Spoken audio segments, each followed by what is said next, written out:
সুপ্রিয় শিক্ষার্থী বন্ধুরা, তোমাদের সবাইকে শুভেচ্ছা জানিয়ে এই পর্বে আমরা নবম ও দশম শ্রেণীর অনুশীলনী 10 অর্থাৎ দশম অধ্যায়ের উদাহরণ 3 নম্বর অঙ্কের সমাধান করতে চেষ্টা করব। উদাহরণ 3 নম্বর অঙ্কে কি বলা হয়েছে আমরা একটু দেখি। 18 মিটার লম্বা একটি মই একটি দেওয়ালের ছাদ বরাবর ঠেস দিয়ে ভূমির সঙ্গে 45 ডিগ্রি কোণ উৎপন্ন করে।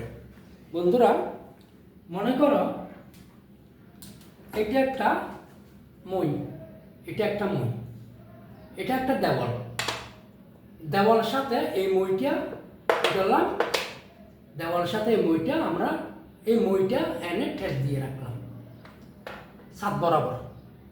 ঠেস দিয়ে রাখার ফলে এইখানে এই ভূমির সাথে এখানে 45 ডিগ্রি অর্থাৎ 45 ডিগ্রি কোণ উৎপন্ন করে। তাহলে আমরা আগে কি করব? আগে আমরা দেওয়ালটা এঁকে ফেলি। বন্ধুরা, আমরা আগে দেওয়ালটা এঁকে ফেলি।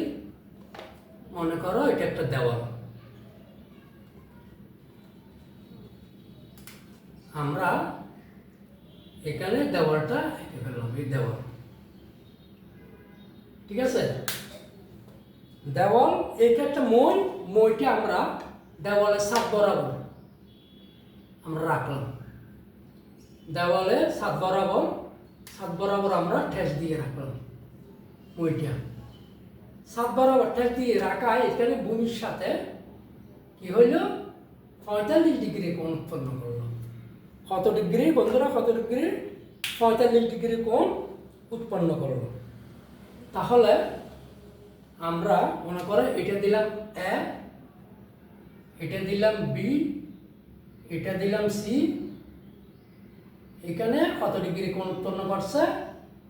45 ডিগ্রি কোণ উৎপন্ন করছে। এই করছে আমাদের চিত্র। আর মইটা হচ্ছে কত? 18 মিটার। এখানে মইটার দৈর্ঘ্য হচ্ছে কত? 18 মিটার। বন্ধুরা, এ হচ্ছে আমাদের চিত্র। আরেকবার দেখো তোমরা, এই একটা এ বি একটি দেওয়াল, এই এসি একটা মই, 18 মিটার দৈর্ঘ্যের মই। এই মইটা কি করলো? দেওয়ালের ছাদ বরাবর, মইয়ের মাথাটা দেওয়ালের ছাদ বরাবর রেখে ঠেস দিয়ে রেখে দিল। ঠেস দিয়ে রাখার ফলে ভূমিতে অর্থাৎ এই সি বিন্দুতে এসি বিকোণ সমান 45 ডিগ্রি কোণ উৎপন্ন করে। তাহলে আমরা বর্ণনাটা কি লিখবো? আমরা বর্ণনাটা লিখবো, মনে করি আমাদের চাইছে দেওয়ালটির উচ্চতা। মনে করি দেওয়ালটির উচ্চতা এবি মিটার। এবি সমান এস মিটার দিতে পারো, প্রয়োজন নয়, আমরা দেবো এবি মিটার সোজাসুজি। মনে করি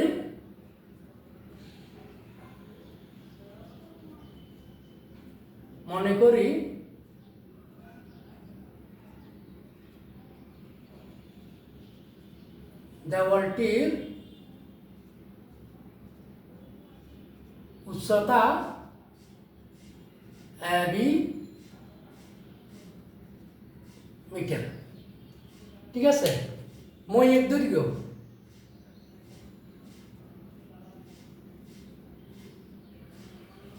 দৈর্ঘ্য কত? মইয়ের দৈর্ঘ্য 18 মিটার। এসি সমান 18 মিটার এবং এসি কোণ ভূমির সাথে, এবং ভূমির সঙ্গে এসি বিকোণ সমান 45 ডিগ্রি কোণ উৎপন্ন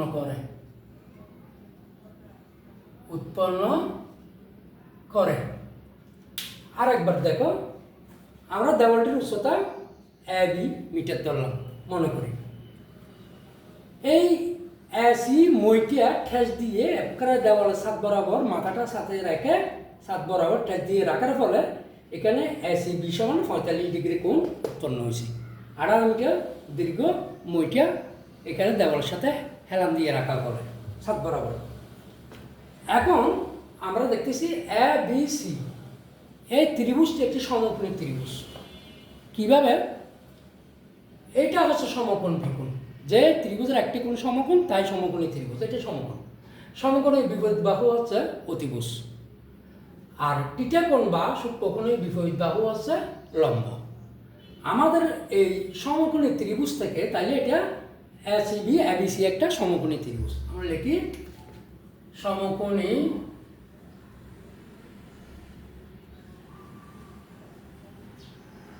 সমকোণী ত্রিভুজ এবিসি থেকে 5, সমকোণী ত্রিভুজ এবিসি থেকে 5।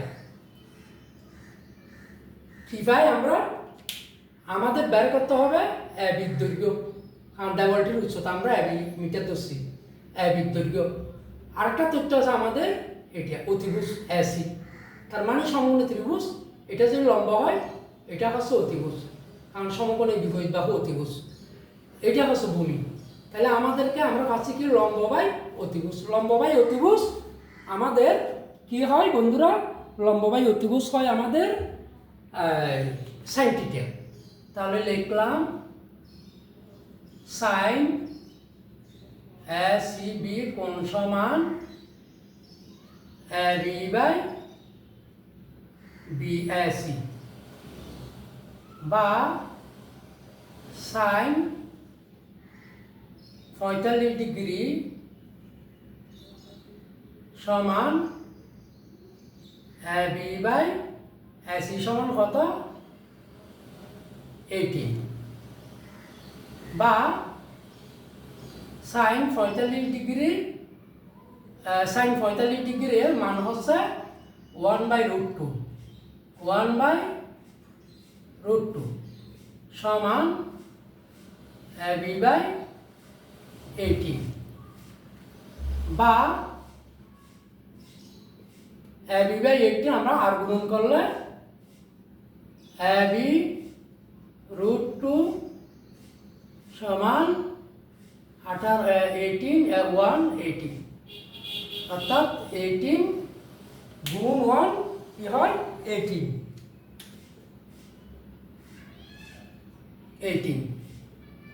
বা বি এটা √2 এটা কি গুণ্য, তো এটা দিয়ে গেলে কি হবে? বাঘ। এটা 18কে আমরা 2 ভাগ করি, 9 গুণ 2, 9 দুগুণ 18, বা বি সমান 9 গুণ √2 ইন্টু √2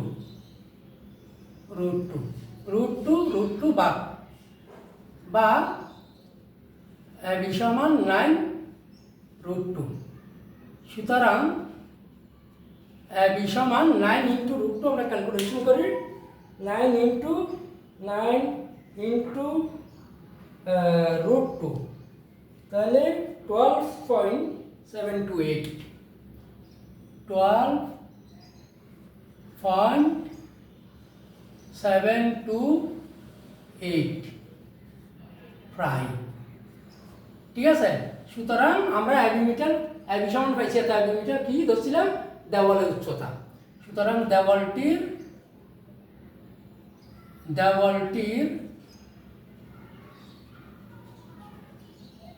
উচ্চতা দেওয়ালটির উচ্চতা কত পাইলাম? 12.73, কারণ 2 3 নম্বর সংখ্যাটা 5 থেকে বড়, এই জন্য 2 নম্বর সংখ্যার সাথে 1 যোগ করে 3 হয়েছি মিটার। এটা প্রায়,